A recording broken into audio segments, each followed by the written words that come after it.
welcome to the Aramco Powered by House studio, and we have a very special guest, Emily Pedersen. Thank you for joining us. Now, you're not shy to success at Aramco Team Series. You had victory in 2020, and then you had team and individual in 2021. How much do you enjoy these events? A lot. I think it's fun. It's always fun to, come back to the Aramco events and then back on the LET as well. And I just think it's fun to do something different, and it's always like fun venues and always great setup. So it's really fun to come back and play these. Now, before we get you hitting driver, which you're excellent at, we need to say thank you for joining us, because you've had 30 hours of travel to get here. Yeah. You're feeling great though, aren't you? I'm feeling a little stiff, but you're looking at me like, Rachel, like, thank you so much for doing this. Now, driving, we're going to talk about that specifically. In the studio, we talk about how. And you gain 0.5 shots off the tee, strokes gained. You can have a little look behind you yourself.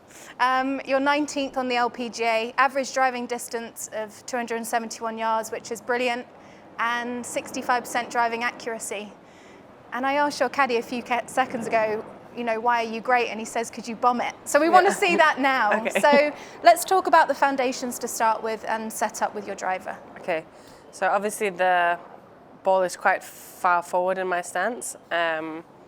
And teed up, obviously, so you can hit up on it. I think one of the things I always try to do with my driver is have an attack angle that's upwards and then a little bit from the inside, because I quite like a draw. And to get the ball in the air, to get a good carry, it's like two of the big numbers I always look for in my driving. And is that something you look at when you get to events with data specifically? Yeah. So I'll use my TrackMan to look at that, and then also where in the face I'm hitting it. So sometimes I use the TrackMan, you can see it in there, but also I use like a face spray to see where I hit it in the... That's a good tip for people at home. Yeah. You can use the dry shampoo or the... Yeah, it's like mine is like a foot spray. Yeah, so nice. Yeah, it's very nice. I use it only for my driver face. That's good to know. But yeah, it's very good. It's just anything that's a little white that you can just see where you hit it is... And do you have tendencies in terms of when you're striking it well? It's obviously central, but do you see, you know, toe or heel if it's not quite right, or? If I'm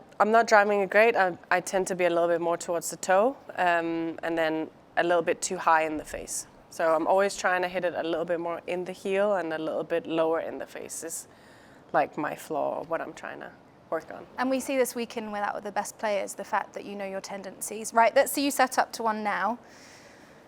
In terms of ball position, just out the... Just like on the inside of the left heel. Yep. And then a little bit wider than an iron shot, so you can get a little bit more width and a little bit more wingspan. Perfect, love it. Let's see one and then we'll go into the technique a bit more. I mean, you couldn't tell she's just had 30 hours of travel. Okay, and in terms of swing thoughts, energy meter 79%.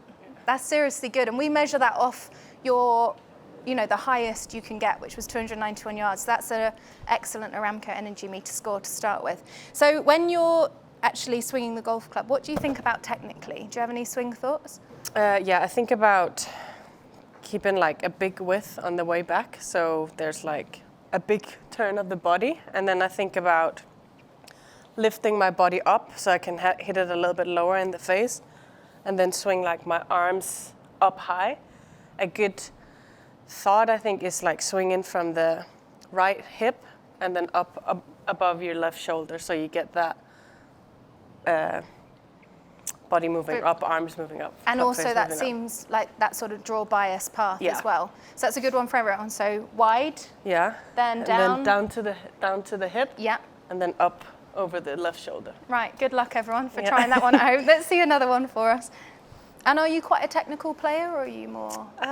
Yeah, I would say so. Yeah, so you're thinking about positions on your golf swing? I'll always have some kind of swing thought. Obviously, the better I'm hitting it and the better place my swing is, it's more of a feel more than an actual position. And it's more like flowy, but if I'm struggling, sometimes it needs to be a little bit more mechanical. Yours was always one of my favorite golf swings. Let's have another one here. As the draw. And is your best feel for the draw feeling that going into the trail pocket, the right pocket, and then high? Is that a really good swing feel for everyone at home? Yeah, so I'm trying to, if anything, if when I'm driving the ball well, my hands get too far forward. So I'm always trying to get my hands low here so I can swing them out into like a swing path that's more to the right and then up and left, because that helps me get a draw, and it helps me get height on the ball as well. I think that's a really common fault, seeing people get steep and left, Yeah, especially. steep and then down here. Yeah, so that's a really good tip. Yeah. Now, what do you need performance-wise to feel comfortable with your driver? Like, what do you need from your caddy specifically, and to get ready to go? Just tell me the line. Just tell me where to go, Yes. and then you bomb it. Should we have a little look at this? Is there anything else? We can step back and have a look. No, I think my caddy's pretty good at giving me room. Like, he always gives me like the widest part and when to hit driver and when not to hit driver. We always fight a little bit. I want to hit my driver a lot, but no, it's pretty simple. So you literally just want to hit driver all the time. Do you want to stand just in this spot, and I'll stand here? Okay, so what do you like specifically in your setup? Is there anything technically that you're happy with there? I like that my hands, it looks like the balance of my feet is pretty central, which I think is a pretty good start, that it's not in the toe or in the heels, which is a good base. You often move around a little bit too much if it's either or. And then it looks like my hands are pretty well under my shoulders. Yeah, they are. They're really good. And in terms of, you talk about heel and toe, how about between lead and trail foot? Where do you like your weight with your driver? Pretty center, and then obviously moving to the right, and then finishing on the left. And at what point do you feel like your weight moves to the left? Just before the top finishes. So right about now, it's on the left. Yeah. I think that's one of the things I see most often with great players, is their weight is actually shifting a lot sooner than people think. Yeah. Now it's before the downswing starts. Which is, it's crazy, isn't it? People think, oh no, top of the backswing. Yeah. Now, this is the money maker. Yeah. The way you shallow the golf club is ridiculous.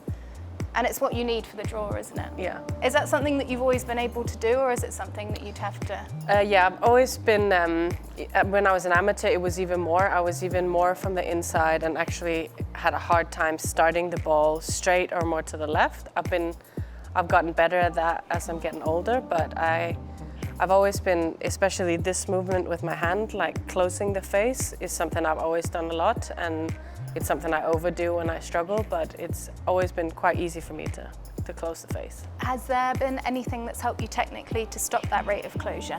Because that's what a lot of people do at home as well. Yeah, it helps a lot to keep my height. Yes. Sometimes if you get a bit too low and your body stops, I'm trying a lot to keep my chest high and then keep turning the body, because like this? Yeah.